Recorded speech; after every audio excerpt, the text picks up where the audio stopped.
Bien, vamos a comenzar ya. ¿Qué estuvimos viendo la semana pasada? ¿Se acuerdan? Una carta paulina en esto, no sean vivos. De la iglesia de Corinto, ya, muy bien. Consolar, ok, ¿qué más? Una nueva criatura, ¿no? ¿Qué es eso? Por favor. No juzgar a nadie. No juzgar, no, muy bien. ¿Por qué? ¿Por qué no podemos juzgar? O sea, la Biblia dice juzgar con justo juicio, ¿no? Pero ¿por qué no podemos apresurarnos a juzgar? Algo de lo cual estamos muchas veces predispuestos, ¿no? ¿Por qué? Porque ya tendrías... Porque es algo malo, ¿no? Sí. Como que tendrías un estereotipo de esa persona y no podrías apoyar o ayudar a esa persona. Ya, muy bien, ok. Está mal etiquetar, está mal poner la etiqueta, ¿no? Tener estereotipos sobre alguien, Néstor. Esa persona ya lo vi, él es así y va a morir así, en fin, ¿no? Entonces, ok, eso no está bien. ¿Pero por qué? ¿Qué principio bíblico estaríamos contradiciendo si en la práctica lo hacemos? La unidad. Amar a tu prójimo, ok, que tiene que ver con lo que por acá mencionaron. O sea, hay una razón. ¿Por qué entonces no creí? No, pero ¿de qué ámbito? ¿A un mundano? Está bien, ok, está bien, bro. Iniciaste bien, pero te perdiste en el camino. Porque Demasiado impuestos. los lentes no ayudaron lo suficiente, ¿no? Qué buena. Ya, ¿por qué está mal? ¿Por qué está mal juzgar? Ayúdenme, chicos, porque me olvidé. No. Porque nos desunimos. Ya, ¿Por qué se gusta lo que pasa en la otra persona? ok. No cometer el mismo error de la misma persona. Aquí vivo. Ya. Sí, va por ahí. Hasta aquí me aporte. Porque estaríamos con nuestros hechos negando lo que la palabra del Señor dice de que nuevas son. No, dijiste. Porque nueva criatura. Ese versículo que tanto nos gusta, ¿no? Que a veces hacemos cuadros, que ponemos en nuestro cuarto, en la casa, ¿no? O en nuestros estados de WhatsApp, de Facebook o de Instagram, ¿no? Nueva criatura, ¿no? Soy nuevo. Las cosas viejas pasaron, aquí todas son hechas nuevas. Nos gusta decir ese versículo cuando aplica a nosotros.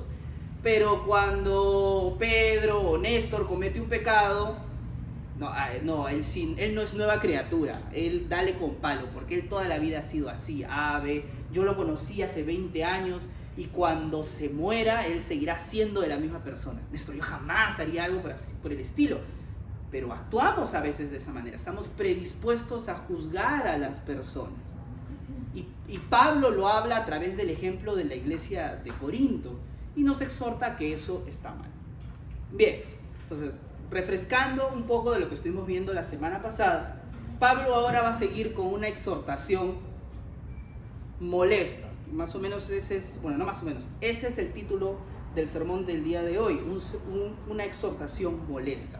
Pablo va a tocar un tema delicado para la iglesia de Corinto y estoy seguro que es un tema delicado para nosotros también. Ahora, el gran estilo paulino es que antes de tocarte ese tema delicado, Pablo va a hacer dos cosas. O la primera de ellas es darte una verdad que te consuela o te conforta, diciéndote, mira, que nueva criatura eres en el Señor, que Dios te ama, ¿no? Un principio bíblico que te consuela. Primero te lanza eso. Y luego te lanza la piedra, ¿no? Te lanza la exhortación dura, esa difícil que es de asimilar. Ese es un método que utiliza Pablo. Pero Pablo también va a utilizar otro método además de ese. Utiliza el método de la autoridad. Pablo utiliza estos dos métodos antes de entablarte a una conversación incómoda, antes de hablarte de algo que no te va a gustar del todo, pero es necesario que escuches. Un principio bíblico que te va a gustar, o para ablandar un ratito el camino, o el método de la autoridad que vamos a ver el día de hoy. Va a ser usual en las cartas paulinas que vamos a ver el apóstol Pablo muchas veces tratando de, en nuestro lenguaje coloquial y mal usado, de sacarte en cara quién es él. Pablo muchas veces va a defender su apostolado. Va a decirte, mira, el que te va a hablar es apóstol del Señor Jesucristo y tú tienes que escuchar lo que yo te digo como el apóstol que soy. Porque no te digo estas cosas porque me caes mal. No te voy a decir estas cosas porque me la agarré contigo y te fregaste. No funciona así. Te digo estas cosas porque estoy comisionado a hacerlo. Dios me ha impuesto el deber de decirte lo que te voy a decir. Y como tú muchas veces cuestionas mi autoridad como apóstol, y la iglesia de Corinto lo hacía, cuestionaba la autoridad del apóstol Pablo, entonces Pablo va a utilizar muchas veces este método también. Te va a decir, soy apóstol de nuestro Señor Jesucristo, te va a dar argumentos para que tú entiendas que Él es apóstol de la iglesia de nuestro Señor, y luego te va a decir entonces esa exhortación que al principio no puede gustarte, pero al final de tus días es necesario para tu crecimiento espiritual. ¿Ya? Entonces recuerden siempre esos dos métodos cuando lean las cartas de Pablo. Van a encontrar muchas veces mensajes de amor, principios bíblicos que consuelan y confortan antes de que llegue la medicina, o esta confrontación que tiene Pablo, por así decirlo, para defender su ministerio. Ambos métodos son bíblicos, ambos métodos son correctos, ambos métodos el Espíritu Santo se lo dio al apóstol Pablo para que lo haga, porque era necesario hacerlo de este tipo.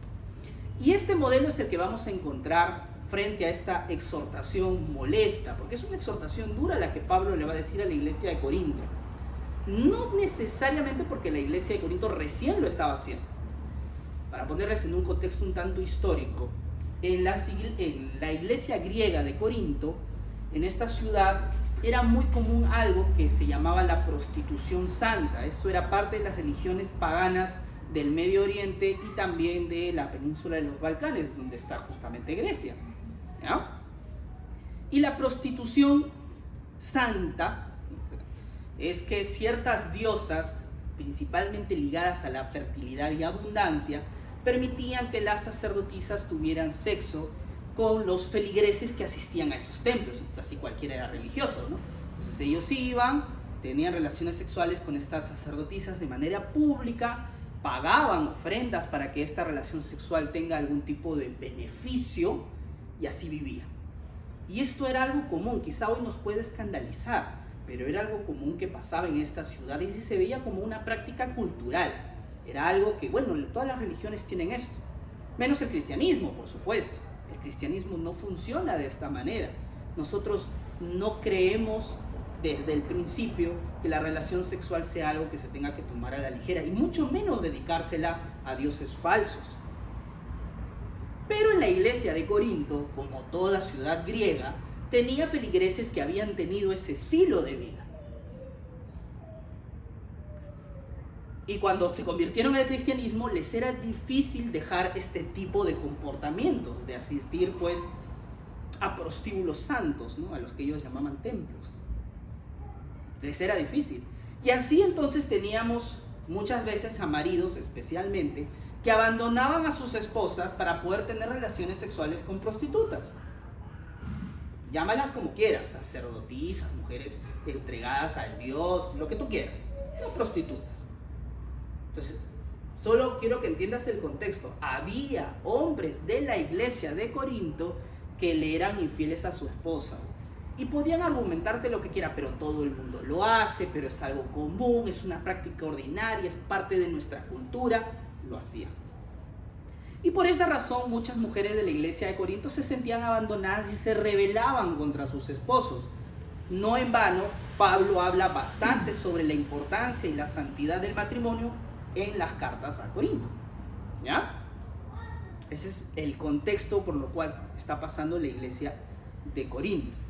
Y no solo esto, sino que además ciertas mujeres, entendiendo que sus hombres las abandonaban para irse con estas prostitutas, comenzaron a vestirse y a comportarse como estas prostitutas para poder estar con sus esposos.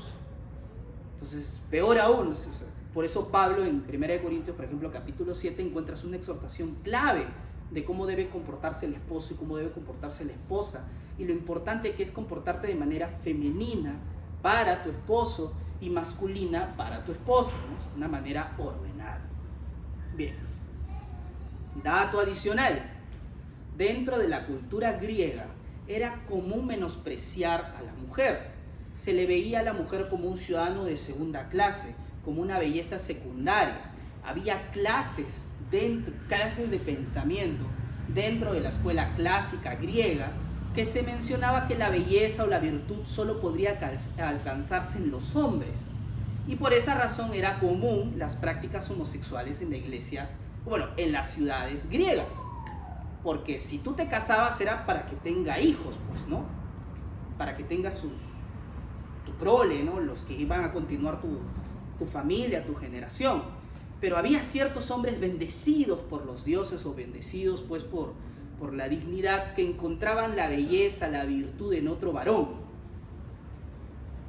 Eran prácticas homosexuales. Y había dentro de la iglesia de Corinto hombres o mujeres que tenían comportamientos homosexuales. ¿Ya?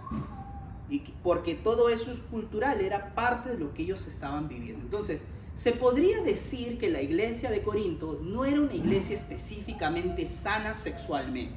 Al contrario, era una iglesia que estaba constantemente bombardeada contra todo lo que tú y yo y lo que la palabra del Señor llama depravación sexual. La iglesia de Corinto era una iglesia depravada. No porque todos eran enfermos sexuales, no estoy diciendo eso, pero tenía miembros activos de su iglesia que participaban de estas cosas. De manera pública, como ya vimos el tema del hijastro que se casó con su madrastra, o de manera secreta, que es lo que Pablo exhorta a los hombres a abandonar estas prácticas paganas respecto a su sexualidad. Tú puedes escandalizarte, pero la iglesia de Corinto en realidad es muy fiel a lo que muchas iglesias en la actualidad están pasando. La sexualidad en el mundo juvenil puede llamarse también de esa manera, de depravación sexual. Es muy difícil dentro de las iglesias encontrar jóvenes que estén dispuestos a la santificación de su sexualidad. La hemos cosificado. Acceder a la pornografía es muy fácil, solo tienes que tener un celular. Y todos aquí tienen un celular, salvo que hayan sufrido víctima de algún robo. No te enojes conmigo, ¿no? Pero de ahí todos tienen un celular. Y basta que tengas un celular para que apretando solo ciertas letras, ni siquiera tienes que formar una palabra, apretar ciertas letras en internet y ya tienes acceso libre, gratuito e inmediato a la pornografía. Y es así, para hombres y para mujeres. Y decir que en realidad esto solo corresponde a determinados varones es falso. Ha habido un crecimiento de más del 35% de las mujeres que ven pornografía de manera activa en el Perú. Entonces, estadísticamente aquí hay algunas señoritas que ven pornografía, como hay jóvenes que ven pornografía, porque así es. Y la iglesia no es excepta a estas cosas, no es de que solo pasa en el mundo y aquí, a partir de que has pasado bajo las aguas del bautismo, tú ya has sido santificado y no tienes ningún deseo y Néstor, a mí solo se me va a despertar toda mi pasión cuando me pongan el aro matrimonial. No, muchos de los que están aquí presentes, sean hombres y mujeres, tienden a atravesar el camino de la sexualidad. Y por eso Pablo nos va a hablar sobre la importancia de mantener sanamente la sexualidad. Y es una exhortación dura, es una exhortación difícil, porque hay muy pocas cosas en la vida de un joven tan íntimas como su sexualidad. No te duermas. Como su sexualidad. ¿Ya? Hay pocas cosas tan íntimas. Es muy difícil, salvo que una persona sea bien descarada o libertina, que con mucha facilidad te hable sobre su vida sexual. Usualmente mentimos, ya sea para engrandecernos. Sí, Néstor, yo la verdad he tenido 10 mujeres y soy un pecador, estoy muy mal. Mentira, ¿no? Pero quiere engrandecerse, o ya sea mintiendo. No, Néstor, jamás, a lo mucho, bueno, un besito por ahí, un tanto apasionado, ¿no? Oye, pero tú no eres papá. No, es que es adoptado, ¿no? Entonces, usualmente mentimos, ¿no? También, porque es difícil hablar sobre nuestra vida sexual. Pablo hace una exhortación muy firme y previamente a eso Pablo va a hacer esto. Yo sé que te voy a tocar un tema delicado, dice Pablo, pero es necesario que tú sepas quién te está hablando. Yo quiero que tú entiendas que no lo hago porque soy chismoso, porque quiero saber qué estás haciendo con tus cosas. Quiero que entiendas que soy una persona que te ama y estoy preocupado por tu santidad. He sido encomendado por el Señor para preocuparme por tu santidad. Y hay cosas que es necesario que tú entiendas que es verdad sobre el ministerio. Vamos a 2 Corintios, capítulo 6, versículo del 3 al 10. Le voy a pedir por favor a un varón. ¿Sí? Capítulo 6, versículo del 3 al 10. A ver, un varón. valiente, esforzado, futuro sacerdote de su hogar. 6 del 3 al 10. Vivo te crees. A ver, 3 al 10. ¿la tienes? Del 3 al 10. Ya está. 6 de 3 a 10. Lo tienes, ya a ver, Carlitos, fuerte por favor. Del 3 al 10, ¿no? Sí. Dice así. A ver. No damos a nadie ninguna ocasión de tropiezo para que nuestro ministerio no sea vituperado. Antes bien, nos recomendamos en todo como ministros de Dios, en mucha paciencia, en tribulaciones, en necesidades, en angustias, en azotes, en cárceles, en tumultos, en trabajos, en desvelos, en ayunos, en pureza, en ciencia, en longanimidad, en bondad, en el Espíritu Santo, en el amor sincero, en la palabra de verdad, en poder de Dios, con armas de justicia a diestra y a siniestra, por honra y por deshonra, por mala fama y por buena fama, como engañadores pero veraces, como desconocidos pero bien conocidos, como moribundos, mas he aquí vivimos. Hasta el 10. Ajá. Como castigados, mas no muertos, como entristecidos, mas siempre gozosos, como pobres, mas enriquecidos a muchos, como no teniendo nada, mas poseyéndolo todo. Amén. A ver, Pablo entonces comienza a hacer una defensa de su ministerio. ¿Ya? Pablo comienza a decir, ustedes pueden decir muchas cosas, algunas pueden ser ciertas, otras no, pero quiero que ustedes sepan que esto no funciona así. Es verdad. Y es un tanto irónico, ¿no? Porque Pablo dice, hemos hablado todo esto en toda paciencia, en todo amor, y a veces uno puede ir a 1 Corintios y leer la carta y decir, espérate, Pablo, esto es paciencia, esto es amor. Entonces, si esto es paciencia y esto es amor, no me imagino cómo es Pablo molesto.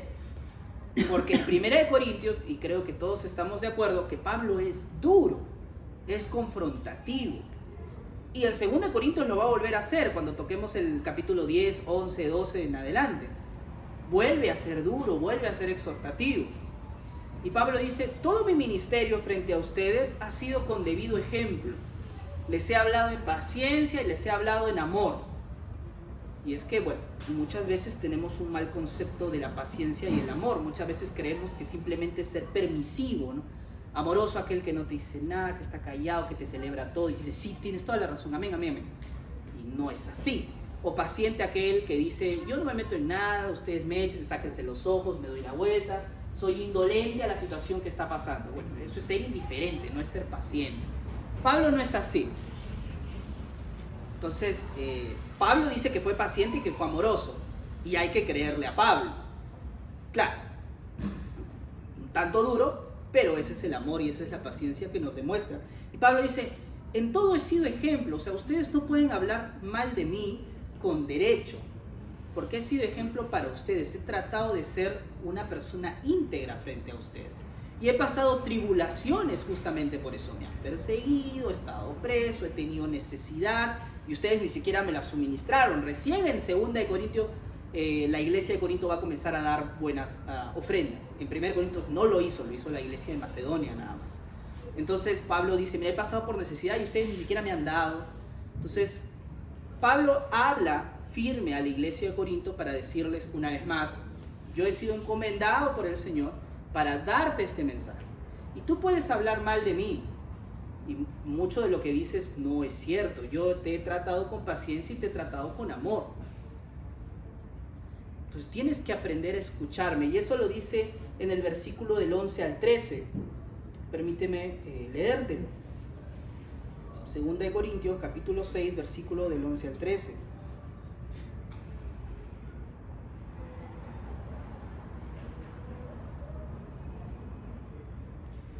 Nuestra boca, oh Corintios, les ha hablado con toda franqueza. Nuestro corazón se ha abierto de par en par.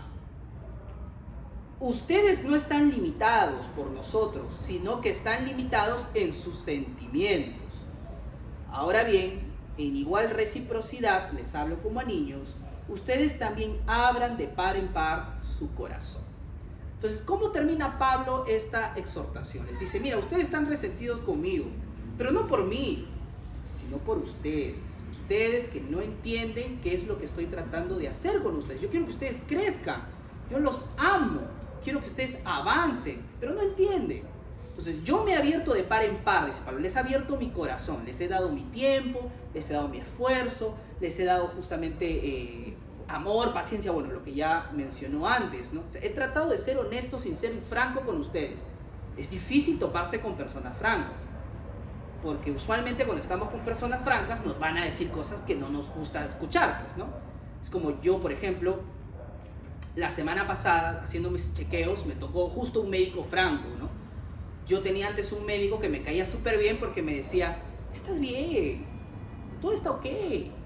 A ver tu cabecita, porque estaba viendo un tema dermatológico, me había salido caspa por el estrés, horrible, horrible. No, pero esto es por el estrés, champucito, medicina aquí, todo acá. Y yo salí, me encanta este dermatólogo, es lo máximo, ¿no? Entonces volví a sacar cita, no había con él, ya no importa, fui con otro, a lo macho, y me tocó un médico un tanto franco, ¿no? Y me dice, te va a volver a salir caspa. ¿Sabes por qué? Porque comes mal, por eso estás gordo. Y yo, no, usted no es nutricionista, usted no me puede decir eso. Usted no me puede decir eso. No, ¿dónde está el otro? Y el otro dermatólogo era gordito, entonces entre panzoncitos nos caemos bien, pues, ¿no? Tú estás bien y todo lo demás, ¿no? Pero tiene razón. No está mintiendo. Y él es médico, es su deber. O sea, se le paga para eso, para que te diga, oye, o sea, lo tuyo no es estético, no venga, no, huesos anchos, no. Ancho, el chancho que te comes, eso es ancho. O sea, está mal, hay que mejorar.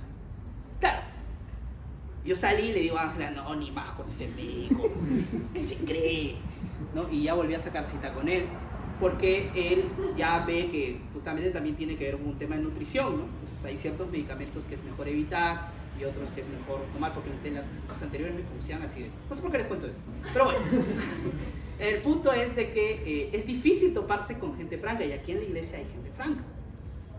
Desde el pastor, en el liderazgo, tu amigo, que te van a decir pues cosas que no necesariamente te van a gustar. Ahora, claro, si te lo va a decir todo el tiempo, esa persona no solo es franca, sino también es mala, ¿no? Y peor si no es su deber hacerlo, entonces quizá tenga algo contra ti o está molesto contigo, ¿no? Pero es necesario, y Pablo era una persona franca. Pablo no era Bernabé. En la iglesia no todos son pasivitos, lindos, bonitos, te dan flores, dicen, Pedrito, quiero hablar contigo, ¿tú crees que tú me dejas? No, o sea, eso no siempre va a pasar. En la iglesia también hay Pablos, y Pablo era duro. Recordemos cómo era Pablo con Juan Marcos. Fueron a predicar, Juan Marcos huyó porque hubo amenazas de muerte. Juan Marcos tenía entre 13 y 17 años, era un adolescente. Y Pablo que dice, no, ni más con este Juan Marcos, es una desgracia, ¿cómo va a oír? ¿Por qué no das tu vida por el ministerio? Y Bernabé le dice, pero es un chibolo, o sea, hay que amarlo, quererlo, animarlo, ¿no? Y Pablo, no quiero nada con él. Y ahí se da la primera división, ¿no? Pablo se va con Sila y Bernabé se queda con su sobrino, era su sobrino, con Juan Marcos. Años más tarde es Juan Marcos quien escribe uno de los primeros evangelios. Y es luego Pablo que ve la madurez de Juan Marcos y le dice, tráigame a Juan Marcos porque me es útil para el ministerio. ¿Ya? Entonces, en la iglesia hay varias personas y Pablo es una persona franca y le dice, les he hablado con franqueza y ustedes están resentidos conmigo. No me hago el loco, no doy la espalda. Yo sé que ustedes tienen resentimientos contra mí. No confían en ciertas cosas conmigo porque sé que les he lastimado en cosas. Pero mi corazón está abierto con ustedes, les dice Pablo. Ustedes no están limitados por nosotros. Yo no te he dicho no me cuentes, no te he dicho no, sabes que eso no me interesa. Nunca te he mostrado ese interés. Pero sé que estás limitado por tus sentimientos. Ahora bien, así como tú sabes que yo soy franco contigo, soy sincero contigo y que te amo, soy paciente, soy amoroso contigo, porque me interesa tu vida, ábrete tú también conmigo, dice Pablo. Sí, utilicemos el mismo ejemplo. Así como yo estoy abierto contigo, ábrete tú conmigo.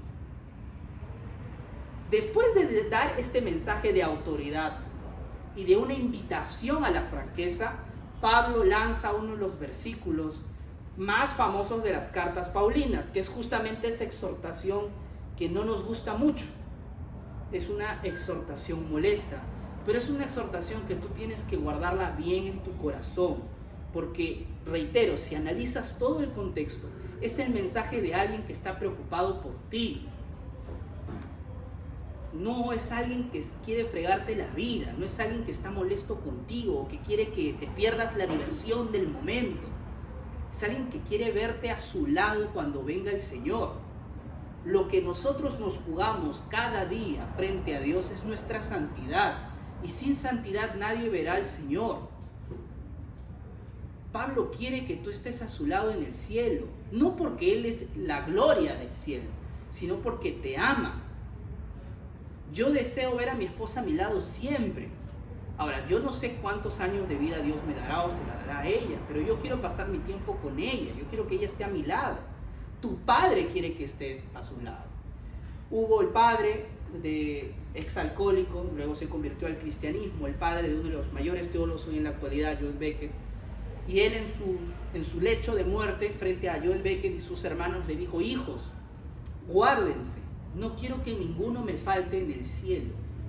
O sea, ese deseo, ese anhelo, su padre sabía que iba a fallecer. Él dice: yo quiero verlos a todos ustedes allá arriba conmigo, quiero volver a encontrarlos, es mi deseo, es mi anhelo.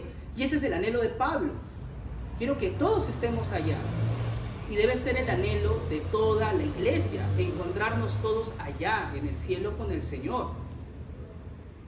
Y si para eso es necesario dar una exhortación que molesta, es necesario hacerlo. Ahora, no todos pueden hacerlo. No todos han sido llamados a hacerlo. Pablo es apóstol. Este es su deber. El pastor de nuestra iglesia se llama Salvador, no Néstor Jiménez, se llama Salvador. Y el líder de jóvenes no se llama, te agarro de punto, Pedro, no sé, es que te veo directamente. No se llama Pedro, por ejemplo, ¿no? Se llama Néstor. Y el líder de alabanza, por ejemplo, no se llama José. ¿Cómo se llama? Israel, no, Ismael. Y el líder de matrimonio, ¿cómo se llama? Walter, está todavía. Pero claro, hermano Walter es el diácono encargado. Y así podemos ir. El ministerio de adolescentes, ¿quién es su líder? José. Y así vamos punto por punto. Y ellos son los comisionados por el Señor y por la iglesia para determinadas exhortaciones o para determinadas palabras. Y al último, al final de todo, si es necesario, se solucionará dentro del foro pastoral. Porque así es como funciona la iglesia. Y es necesario que se hable con toda franqueza. Qué terrible sería encontrarte con un líder de grupo de vida, o que yo mismo te mienta en tu cara y te diga que todo está bien, o que no me interese tu vida, que tú estás pecando, eres así, tal por si. No, pero es una causa perdida. No, pero esa persona no. Ya, problema para el otro. De acá 3, 4 años viene otro líder y él que lo soluciona. Qué terrible sería eso. Pablo no es así. Y no nos llama a ser así. Y es en ese contexto de interés de que nosotros seamos más como el Señor, es que nos dice esto: no estén unidos en yugo desigual con los incrédulos. Pues ¿qué asociación tiene la justicia y la iniquidad? ¿O qué comunión la luz con las tinieblas? ¿O qué armonía tiene Cristo con Belial, el diablo? ¿O qué tiene en común un creyente con un incrédulo? ¿O qué acuerdo tiene el templo de Dios con los ídolos? Porque nosotros somos el templo del Dios vivo. Así como Dios dijo: habitaré en ellos y andaré entre ellos y seré su Dios y ellos serán mi pueblo. Por tanto, salgan en medio de ellos y apártense, dice el Señor, y no toquen lo inmundo, y yo los recibiré. Yo seré un padre para ustedes y ustedes serán para mí hijos e hijas, dice el Señor Todopoderoso. Eso está en Jeremías capítulo 31, de manera explícita. Pero ya en otros pasajes a lo largo del Antiguo Testamento aparece más de 20 veces esta bendición pactual, que el Señor dice: yo seré su Dios y ustedes serán mi pueblo. Hay un anhelo fervorioso, celoso de Dios de tener un pueblo, de relacionarse con su pueblo, de bendecir a su pueblo. Pero su pueblo ha sido apartado para Dios. Tú no puedes decir: yo, Néstor, deseo tener una relación con Dios y quiero ser parte del pueblo de Dios, y aún así vivir lejos de lo que debería vivir alguien que vive en el pueblo de Dios, es decir, en santidad. Si tú vives unido a este mundo, Si tú vives en yugo desigual, es decir, en algo que no están al mismo nivel, entonces vas a vivir en un conflicto total y vas a perder de vista la bendición pactual que Dios tiene para ti. Esto se llama yugo, señores, porque allá en el campo se pone un torito o dos toritos y se une a los toros con un yugo, que es una herramienta que conecta el cuello de los dos toros, y en medio de ello va el arado, y el hombre empuja de esta manera con el pie el arado, que es el que hace surco en la tierra a profundidad, y empuja a los toros, y los toros avanzan en línea recta. Ese es el yugo. Cuando un yugo está por encima del otro, es decir, los dos toritos no tienen el mismo nivel, o el yugo no los nivela, acá es delgadito y acá es grueso para nivelarlos, no, sino que está desnivelado, el surco te va a salir mal, porque va a tambalear el yugo, y los toritos van a andar así, y no se va a obtener la obra que se necesita. Tú tienes que entender, joven, que la vida cristiana está acá. Esta es la vida cristiana, está por encima de todas las cosas. La vida cristiana es la cúspide de la existencia del hombre, porque es estar, buscar hacer como Cristo con la ayuda del Espíritu Santo. No hay una vida más retadora, pero tampoco más bendecida como la vida cristiana. Tu vida, si le pertenece al Señor, y tu estilo de vida no es igual a la vida de un pagano. No somos iguales. Tus destinos no son iguales, y los beneficios, las promesas y todo lo que se da no es igual. Ellos están acá. Y eso no es para inflar el pecho, para decir, ya los voy a menospreciar a todos, ¿a dónde vas, hijo de Belial? Así no funciona como es el cristianismo. Porque los que estamos acá, estamos para hacer esto, para ayudar, como bien dice el libro de Judas, bendecido aquel que logra convencer al hermano o al prójimo que está en duda. Bendecido el que saca a la persona del infierno y lo coloca dentro de las esferas celestes. Y por eso estamos acá arriba. Y es necesario que tú entiendas esto, porque tu vida sexual no es como la vida sexual del pagano. Si tú quieres vivir tu vida sexual como la vive o como vivían algunos que estaban dentro de la iglesia de Corinto, uniéndose en yugo desigual, tú vas a estar acá. Vas a estar anhelando justamente lo inmundo, lo sucio, lo que Dios condena. Joven, nuestra vida, bueno, tu vida, mi vida, está llena de momentos cumbres en donde tú tienes que tomar decisiones. Tu vida tiene un antes y un después cuando permites que la pornografía entre, y te lo digo yo.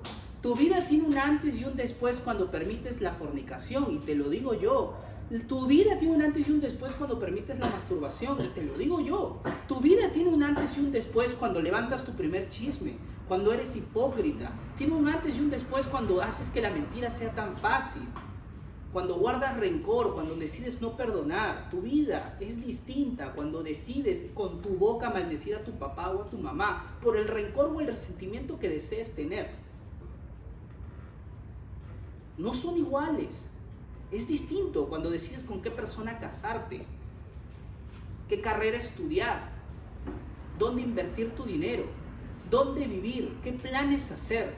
Nuestra vida tiene momentos en donde tú tienes que tomar decisiones y afrontar las consecuencias de tus decisiones. Y algo que es elemental en tu vida, en los 80, 90 o 100 años que Dios te bendiga en tener aquí, es cómo desarrollar tu vida sexual. Y tentaciones vas a tener en todos lados, y eso no es excusa. No puedes decir, bueno, es que en la universidad todos lo hacían, o bueno, es que en el colegio yo no sabía, o bueno, es que en el trabajo nadie me dijo. Mentira, la Biblia está ahí y lo dice con claridad. No se preocupen, solo son balazos. Entonces, y te lo dice con claridad, joven. No es un juego esto. Tu vida sexual le pertenece al Señor. Y a Pablo, dentro del contexto tan bombardeado y tan depravado como era la iglesia de Corinto, y como lo es en nuestros tiempos, en donde es difícil escuchar música que no tenga un mensaje sexual, en donde es difícil ver una serie o una película que no tenga un momento o mensaje sexual, en donde es difícil relacionarse un hombre con una mujer sin un momento de tensión sexual o de indirectas, donde es difícil entrar a las redes sociales y no tratar de caer en un ámbito sexualizado, sea en memes, sea en videos, sea en fotos que las personas suben.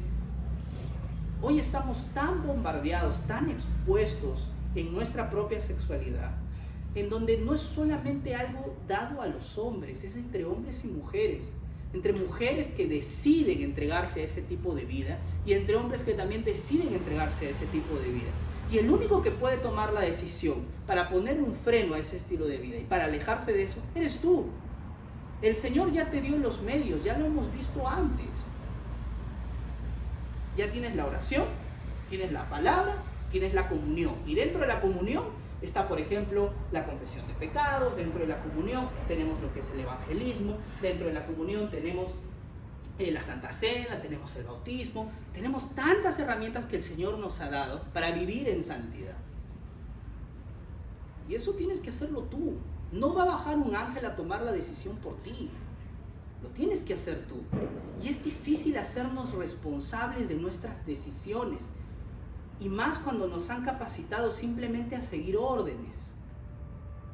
Hoy muchas veces al joven o a la señorita se le enseña simplemente a decir sí, a decir no, a obedecer lo que te dice papá, obedecer lo que te dice mamá, obedecer lo que te dice el profesor, y así andamos, sin ningún tipo de criterio, sin ningún tipo de análisis. Y cuando cometemos errores, el responsable es él. No es que mi papá, no es que mi mamá, no es que él, y nunca soy yo. O nos volvemos temerosos, ¿no? Señoritas o jóvenes de 20 y tantos, de 30 y tantos años que no quieren tomar una decisión porque tienen miedo a equivocarse. ¿Por qué? Porque no, pues. No han crecido, no han madurado, no se dan cuenta que el fracaso es parte de la vida, que tienen que asumir su responsabilidad. Si la fregaste, pues, ¿qué se le va a hacer? Asume. Pero no nos gusta eso. Y lo que nos dice el Señor el día de hoy es claro: no te unas en yugo desigual. Señoritas, que la mayoría están por aquí, la mayoría están por acá. Señoritas, no se unan en yugo desigual. No hay hombre en el mundo que le pertenezca al diablo que va a poder guiarte al cielo. No existe, no hay.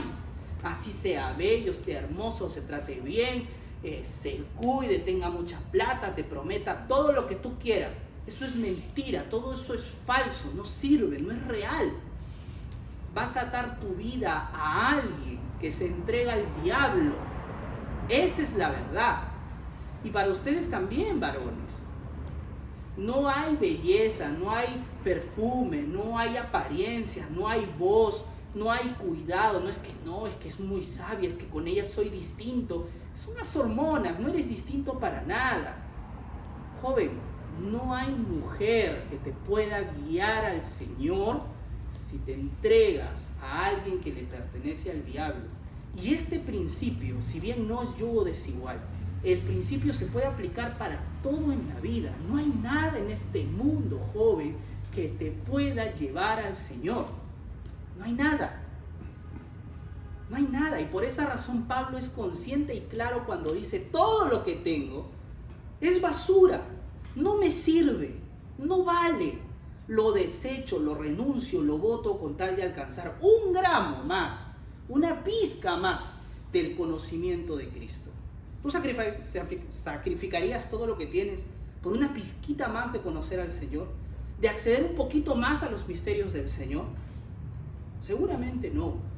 Seguramente yo tampoco. Porque nos gusta nuestro tiempo. Nos gusta nuestro desorden o nuestra organización. Lo que pasa es que yo tengo que tener maestría, tengo que ganar 10.000, 11.000, 12.000 soles, porque si no, voy a morir. Ya, ok. No, Néstor, lo que pasa es que quiero ese carro, ese viaje. No, lo que pasa es que esto, y así, nos gusta organizar toda nuestra vida. Y cuando llega entonces el momento de rendir cuentas, Somos cristianos débiles, somos cristianos pecadores, somos cristianos con vicios, somos cristianos con un carácter débil, somos cristianos con pecados ocultos, somos cristianos que lastiman a su prójimo, somos cristianos así, carnales, como la iglesia de Corinto. Y Pablo no quiere eso para ti. Pablo quiere que seas maduro, que tomes esa decisión. Tu integridad sexual no depende de que un ángel venga y te ponga un calzón de castidad. Eso no va a pasar. Tu integridad sexual depende de tu entrega al Señor. Y eso comienza doblando las rodillas y orando todos los días. Porque todos los días vas a ser tentado. Todos los días. No hay día en que no seas tentado sobre tu vida sexual. Y eso es tan sutil que tú puedes decirme, no, Néstor, para nada. Yo soy menonita, yo me encierro en mi cuarto, no abro mis ventanas. Joven, reitero, la música, la vestimenta, todo lo que es la moda, todos los videojuegos, todo lo que es el entretenimiento, es más, todos los pensamientos modernos, progresistas de hoy en día, tienen que ver con la libertad sexual. Y así es como funciona. Y el Señor vuelve a decir, como hace siglos ha venido diciendo, no te unas en yugo desigual. No entregues tu vida sexual al diablo. No lo hagas. No va a funcionar. De verdad, no lo hagas. No vale la pena 1 hora, 2 horas o 3 horas de placer frente a la eternidad. No lo vale. Y si tú me dices, Néstor, yo creo que lo vale, es porque no eres consciente de las bendiciones que Dios nos da. Y con esto vamos a ir terminando. Mira lo que dice el capítulo 7, versículo del 1 al 4. Por favor, le voy a pedir una dama. A ver, Natalie, fuerte, por favor. 7 del 1 al 4. Así que, amados, puesto que tenemos tales promesas, limpiémonos de toda contaminación de carne y espíritu, perfeccionando la santidad en el temor de Dios. Regocijo de Pablo al arrepentirse a los Corintios. Admitidnos, a nadie hemos agraviado, a nadie hemos corrompido, a nadie hemos engañado. No lo digo para condenaros, pues ya he dicho antes que estáis en nuestro corazón, para morir y para vivir juntamente. Mucho franqueza tengo con vosotros, mucho me glorío con respecto de vosotros, ya no estoy de consolación, sobreabundo de gozo en todas nuestras tribulaciones. Amén. Entonces la primera parte de esto es, ya que tienes hermosas promesas para tu vida, refúgiate en eso. Néstor, ¿cuáles promesas? Recuerda lo que dice el capítulo 6 terminando. El yugo desigual es la primera parte. No te unas en yugo desigual. No tengas comunión, y habla aquí del ámbito emocional, habla aquí del ámbito sexual, con alguien que pertenece al mundo. No lo tengas. No lo tengas. Y aquí estamos hablando también de sectas. Y aquí estamos hablando también de falsas religiones. Porque no importa si esa persona dice, ah, sí, yo creo en Dios. No, es el Dios de las Escrituras. De eso estamos hablando. Porque es muy fácil decir, sí, Néstor, lo que pasa es de que todos creemos en un mismo Dios. Y entonces así puedo estar con un budista, puedo estar con un musulmán, puedo estar entonces así con un testigo de Jehová, puedo estar entonces así con un mormón, puedo estar así con un adventista, y así, cualquier otro tipo de religión, cualquier otro tipo de secta, y así como todos somos cristianos, entonces soy feliz. Y no funciona así. Entonces, Néstor, solo puedo estar con bautistas. No, el cristianismo es tan amplio, tan grande, tan diverso, con tantos pensamientos. Y esa es la característica del cristianismo, de la iglesia cristiana, que es universal, es católica. Hay tantos tipos de cristianos, con tantos pensamientos diversos, pero todos nos reunimos bajo un solo credo y bajo una sola confesión. Creemos y confesamos en el Señor, que está en la palabra de Dios. Y es difícil. Ahora, hay personas que dicen que puede haber yugo desigual entre cristianos. Eso es mentira. Eso no es cierto. Y eso es elevar un consejo bíblico, personal a la altura de la Biblia, lo cual es un error. El yugo desigual es pecado sancionado por Dios. Y el yugo desigual es solo entre un cristiano y un pagano. Lo que sí puede existir entre cristianos es incompatibilidades. Es obvio, entre las personas existen incompatibilidades. Pero las incompatibilidades no son pecado. Entonces tú no puedes decirle a alguien, oye, yo creo que tú eres compatible, nosotros somos compatibles, yugo desigual. No, eso no es yugo desigual, solo son incompatibles. Y ya está. Y las personas muchas veces somos incompatibles. Yo soy hincha de la U y tú eres hincha de Alianza. Bueno, no nos llevamos, ya se acabó. Y nos separamos. Eso es incompatibilidad. Pero el yugo desigual es pecado, no es una incompatibilidad solamente. Es la unión de alguien que es hijo del diablo y alguien que le pertenece al Señor. Que se note, esto que quede bien claro. Porque si tú le dices a alguien que está en yugo desigual, solo porque la otra persona tiene diferencias o incompatibilidades de carácter, de pensamiento con la otra persona, y dices que eso es yugo desigual, estás diciendo que uno de ellos pertenece al diablo. Y eso sería terrible. Porque ambos supuestamente son creyentes, le pertenecen al Señor. ¿Ok? Bien, zanjado ese asunto, joven, Pablo dice, aférrate en las promesas que Dios nos ha dado. Y esa promesa que termina el yugo desigual es hermosa. Es Dios anhelando un pueblo. Yo seré su Dios. Y eso lo vas a ver en Jeremías capítulo 31, por ejemplo. Vamos a leerlo para ya ir terminando. Jeremías capítulo 31, versículo del 27 al 34. Se lo voy a pedir a una dama. A ver.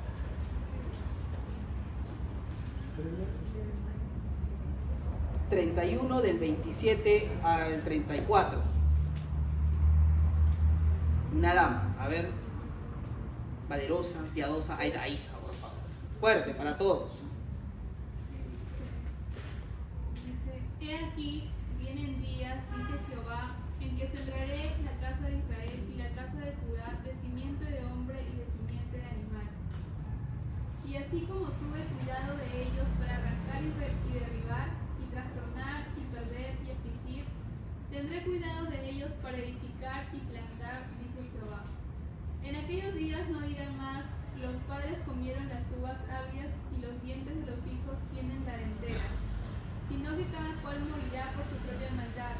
Los dientes de todo hombre que comiere las uvas agrias tendrán la dentera. He aquí que vienen días, dice Jehová, en los cuales haré nuevo pacto con la casa de Israel y con la casa de Judá. No como el pacto que hice con sus padres el día que tomé su mano para sacarlos de la tierra de Egipto, porque ellos invalidaron mi pacto, aunque fui yo un marido para ellos, dice Jehová. Pero ese es el pacto que haré con la casa de Israel después de aquellos días, dice Jehová. Daré mi ley en su mente y la escribiré en su corazón, y yo seré a ellos por Dios, y ellos me serán por pueblo. 34. Y no enseñará más ninguno a su prójimo, ni ninguno a su hermano, diciendo, conoce Jehová, porque todos me conocerán, desde el más pequeño de ellos hasta el más grande, dice Jehová. Porque perdonaré la maldad de ellos y no me acordaré más de su pecado. Amén. Esto lo dice el Señor a Jeremías, su profeta, cuando la ciudad está a punto de ser sitiada por los babilonios. El Señor ya había lanzado su juicio sobre Jerusalén. Jerusalén iba a ser destruida. Y los príncipes y los hombres que iban a quedar vivos tras este ataque iban a ser llevados cautivos a la ciudad de Babilonia. Y Jeremías, todavía esto no sucede, Jeremías es el profeta encargado de llevar este mensaje. Obviamente el pueblo de Israel no le creyó y lo tomaban por loco, lo tomaban por una persona mala, no, que eres pesimista, ¿quién te crees para decirnos esto? Y así. Y Jeremías pues es una persona que sufre, es una persona que llora. A tal punto que Jeremías tiene un capítulo, si no me equivoco es el capítulo 18 o 17, en donde él dice, Señor, maldito sea el día en que mi madre me dio a luz y dijeron es varón. A ese nivel llegó Jeremías.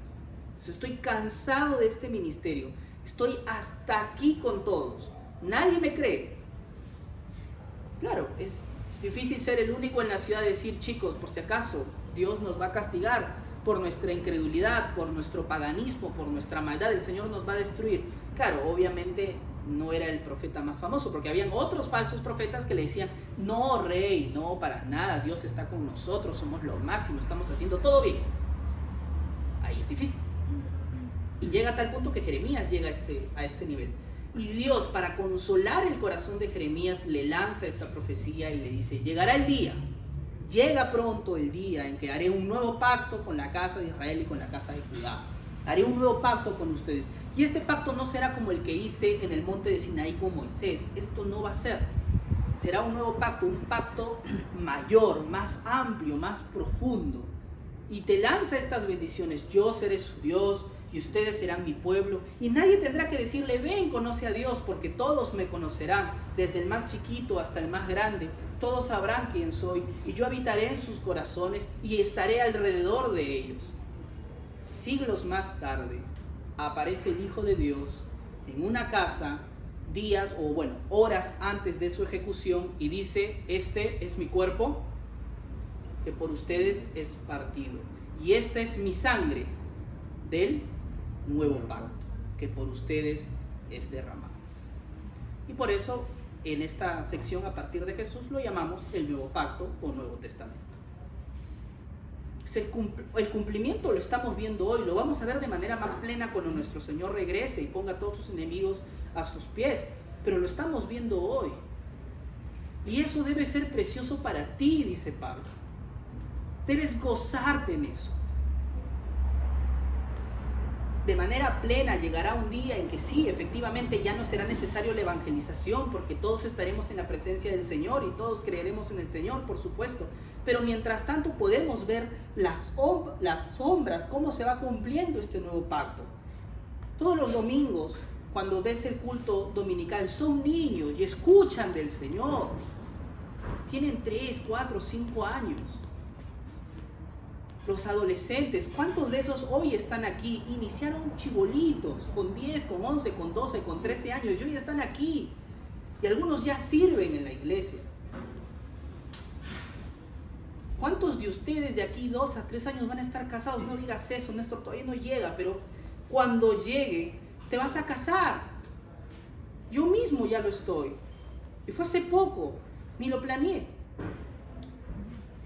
No es que fue por casualidad, no sé. Sucedió. Porque la vida es así y se da aquí. La iglesia tiene que ser un reflejo maravilloso para ti. Terminando, le pides la mano, de hecho. Están ahí, ya ves, próximo año con todo. Ya ves. Venga, hermano, venga. Vamos orando. Entonces, pero la iglesia, la envidia es mala, hermano. Pero joven, la iglesia debe ser algo hermoso para ti. Tú tienes que ver a la iglesia como el cumplimiento del Señor de manera progresiva en las vidas. Dios transforma vidas, Dios transforma a las personas. Hoy el amargado de la clase mañana va a estar feliz. El que es sumamente orgulloso mañana comienza a tener sabiduría y comienza a ser humilde. El que es pretencioso entiende ahora lo que significa dar. El que no hablaba con nadie ahora es una persona que habla con otros y se alegra. El que no confesaba sus pecados hoy lo confiesa. El que solo andaba ahí en chismes hoy es una persona que defiende, que cree, que defiende la unidad de la iglesia. El que era ignorante y ni siquiera sabía por qué la Trinidad, hoy sí sabe. Hoy muchos de los que están aquí ya saben lo que es la justificación y antes no lo sabían. Y ya lo saben, si les preguntan ya saben lo que es el Evangelio. Y lo saben. ¿Y dónde aprendes esas cosas? En la iglesia. ¿Cómo te desarrollas? ¿Cómo creces en la iglesia? Pablo lo que está diciendo, jóvenes, no hay cosa más hermosa y maravillosa para tu vida que esta promesa pactual de Dios para ti. Dios te promete estar contigo. Dios va a estar contigo. ¿No es el Espíritu Santo hoy en tu corazón? Y si dices que sí, el Espíritu Santo es Dios, es la tercera persona de la Trinidad habitando en ti, santificándote, empujándote a que tomes buenas decisiones, animándote a que leas más la Biblia, orando continuamente al Señor, llevando tus oraciones delante del trono de Dios. Y si eso no es suficiente, si crees que vale más tener una casa en la planicie, si crees que vale más sacrificar todo esto para tener una cuenta con unos cuantos ceros, entonces tenemos un problema. Hemos interpretado mal la vida. Y reitero, y lo he dicho tantas veces, pero lo vuelvo a decir para que no te olvides nunca. No estoy diciendo que esté mal. La palabra del Señor dice, el que no trabaje, el que no coma. Néstor, quiero un carro, trabaja. Sé honrado. Pero sé honesto. No mientas. No sacrifiques tu tiempo de las cosas del Señor. El Señor proveerá. Él dará. Cuando a ti te pagan, cuando tienes dinero para comprar lo que quieres, para comer, para vestirte, no creas que es porque trabajé muy bien y mi empleador y la ley dice y el decreto legislativo dice que me tienen que pagar con tantos días. No es cierto. Es parte de sí, pero todo eso es antes a algo, es después de algo. Y el principio general es que Dios en su providencia ha determinado que ese día tú comas y tú tengas que usar. Jonathan Edwards decía algo muy interesante en su prédica que se llama Pecadores en manos de un Dios airado. ¿Ya lo leíste? Ahí está, ya ves. Entonces, estamos conectados. Jonathan Edwards cuando dice él dice, basta que el pecador está en un hilito, está nomás ahí en una barandita y abajo está el infierno lleno de demonios y tormentos y el Señor solo tiene que hacer esto y el pagano caerá. Tu vida y mi vida le pertenece al Señor. El día que el Señor haga esto, yo muero. No importa si me cuidé muy bien, si estaba tranquilo en mi camita, si no estaba haciendo nada, Néstor. Me da un paro y quedo seco. Porque todo le pertenece al Señor. Entonces, cuando tú recibes tu platita en tu cuenta bancaria, obvio es porque el empleador y hay unas leyes y has trabajado. Claro, todo eso está bien. Pero detrás de todo eso existe algo que se llama providencia.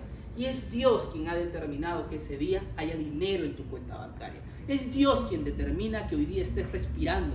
Es Dios quien determina que el día de hoy llegue seguro o no a tu casa. Es Dios.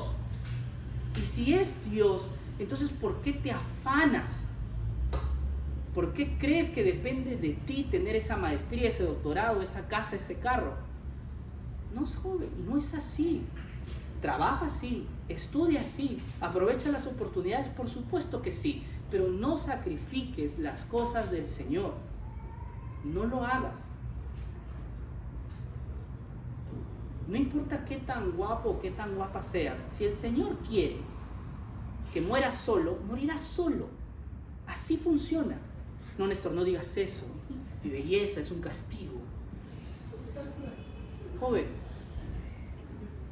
tu sexualidad le pertenece al Señor y la disfrutarás con toda su plenitud y sus matices cuando al Señor le plazca bendecirte con el matrimonio. Mientras tanto, tu deber es prepararte para ser un buen esposo y una buena esposa.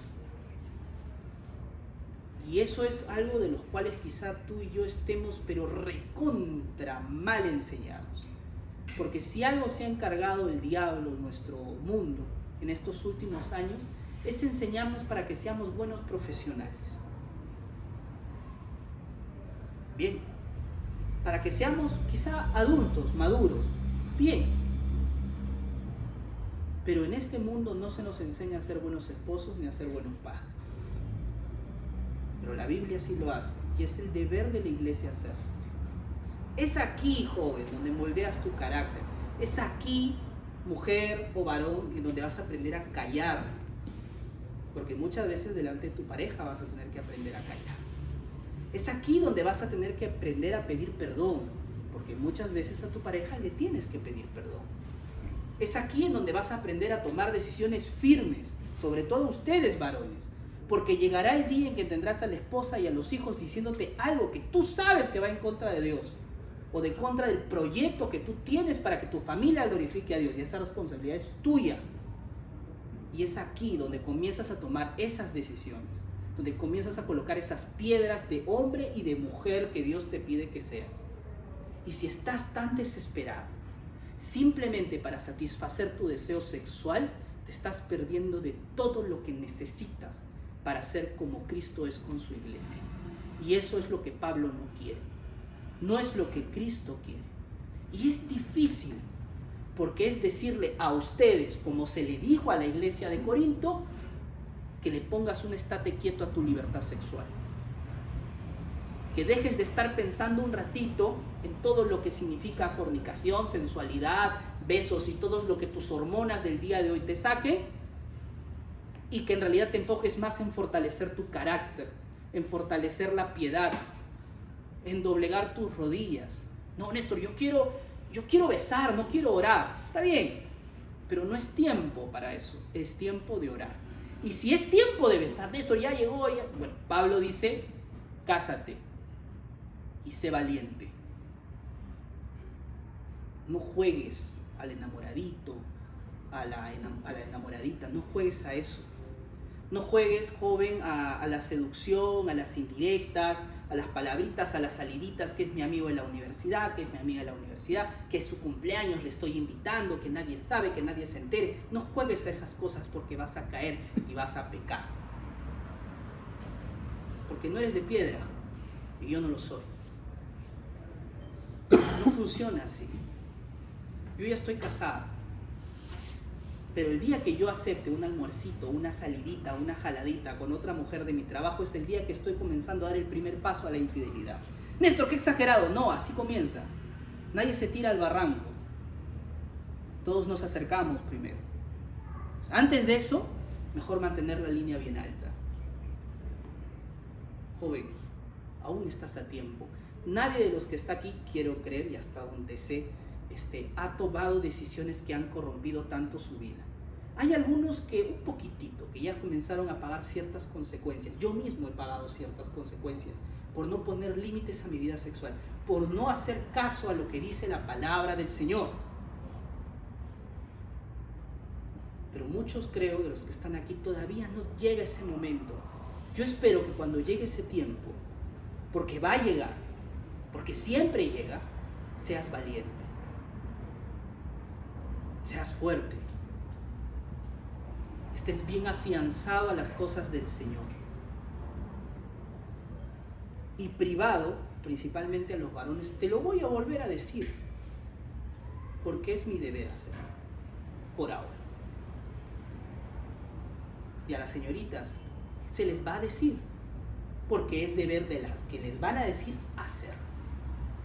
Podrás estar de acuerdo, podrás no. Depende de ti. Las decisiones las tomas tú. Cada mañana, cada día, es un momento especial para demostrar qué clase de cristianos somos. Cierro con esto. Ministro anglicano, J.C. Ryle, dijo algo que me encanta y es necesario volver a recordarlo todos los días, sobre todo en este aspecto sexual. Lo que eres en la hora de la prueba, eso eres y nada más. Si por aquí estás, Néstor, yo estoy pero para ser copastor, para Miguel, ¿quién te crees? Yo defiendo al Señor. O sea, si estás a ese nivel, hermano, prepárate porque viene la prueba. Y espero que estés a la altura. Y cuando llegue y jales, si es que jalas, no te desmorones. No te destruyas. No permitas que el orgullo te carcoma. Ah, sí, soy una basura, soy una desgracia. No, el Señor no me ama, no me perdona. No. Y volviendo a citar algo, porque es necesario conectar todas estas cosas. Si caes, si pecas, pero te arrepientes, el Señor es bueno, es bondadoso. Recuerda lo que dijo San Agustín también. No hay santo sin pasado, ni pecador sin futuro. Aquí estamos para avanzar. El cristianismo es una carrera larga. Entonces no depende de quién llega primero. La idea es llegar. Esto es una maratón. Y estamos juntos en esto. ¿Necesitas ayuda? ¿Necesitas confesar? ¿Necesitas ánimo? ¿Necesitas exhortación? Esta es tu iglesia. Esta es tu iglesia. Y esa es la palabra del Señor.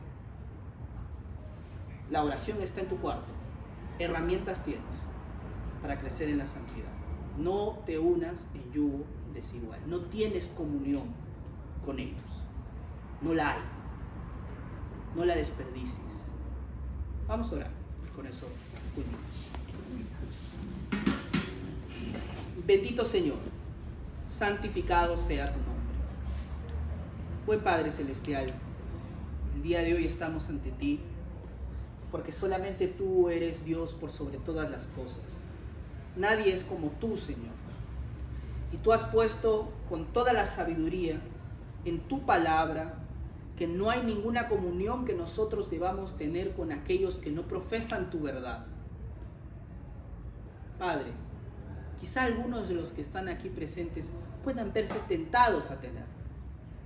Somos jóvenes, nuestra vida sexual está muy activa. Somos tentados todo el tiempo, somos puestos a prueba, Señor. La música, la moda, las redes sociales, las series, las películas, no podemos escondernos de Babilonia. Estamos en ella. Pero ayúdanos a ser como Daniel, ayúdanos a ser como Sadrach, ayúdanos a ser como ellos, hombres valientes, que aún en medio de la perversión se mantuvieron firmes, porque te amaban más a ti, porque anhelaban más a ti. Queremos ser jóvenes de ese tipo, de ese calibre, Señor. Que te amen más a ti, que te anhelen más a ti, que te deseen más a ti y que vean a la iglesia como el cumplimiento progresivo de tus promesas.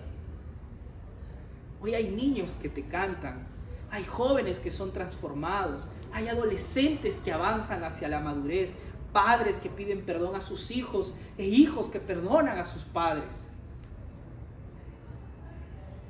Es en la iglesia donde podemos ver tu mano poderosa y es a través de ella donde tú sanarás el mundo.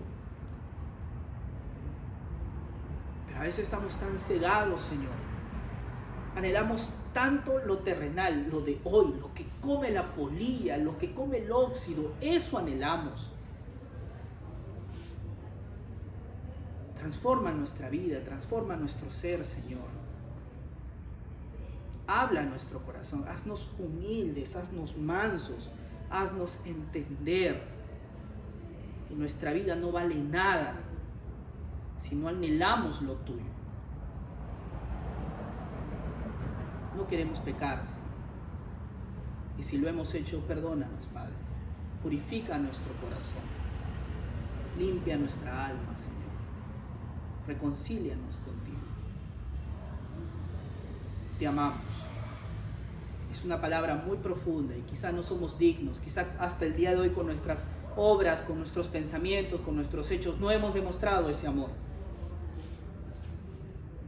Pero así como tú aceptaste el amor de Pedro, acepta nuestro amor, Señor. Así como el apóstol que falló, Señor, y aún así tú lo dijiste, apacienta mis ovejas. Y hoy nos pides a nosotros exactamente lo mismo.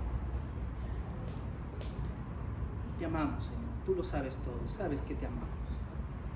Danos fuerza, Señor. Este mundo es perverso, pero tú eres más grande. Ayúdanos a confiar solamente en ti y a guardar nuestra sexualidad para ti, Señor. Para disfrutarla en el momento propicio, cuando tú lo decidas. Te lo rogamos. Por los méritos de Jesús, nuestro Salvador, escucha nuestras oraciones, Señor. Amén. Amén, chicos. Bien. Algunos anuncios importantes.